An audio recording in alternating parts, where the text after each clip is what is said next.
Medical Notepad, brought to you by Cardiovascular Systems Incorporated's Patient Advocacy Campaign, Take a Stand Against Amputation, and The Way to My Heart.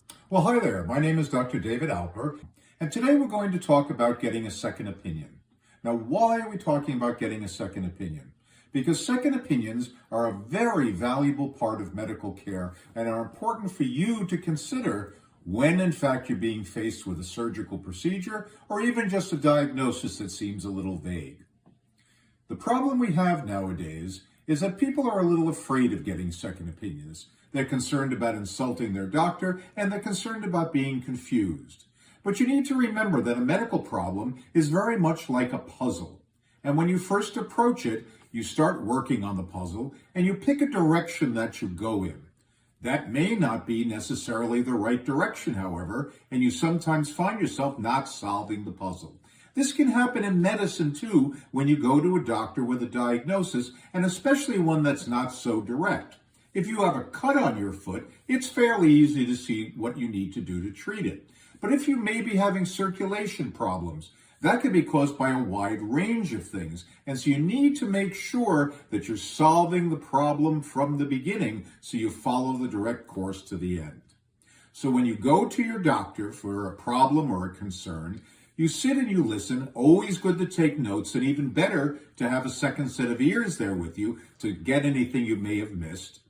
And when you're finished, you go home and you find another doctor, not in the same practice as your first doctor, in order to be able to present the same problem and hear their thinking. Why do you want to go to a different practice? Because doctors that work together tend to take similar approaches and will support each other. And you really want a second set of objective eyes. You start from the beginning. Do not tell the other doctor what the other opinion was. Let them start from the beginning and see where they go. If, in fact, the two opinions match, well, then that's a perfect solution, because then, in all likelihood, you have the right diagnosis, and then you pick the doctor you're most comfortable with and follow through.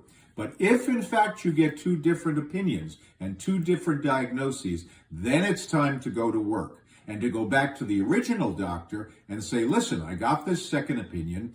He's thinking or she's thinking this. What do you think about this approach? And work it through together.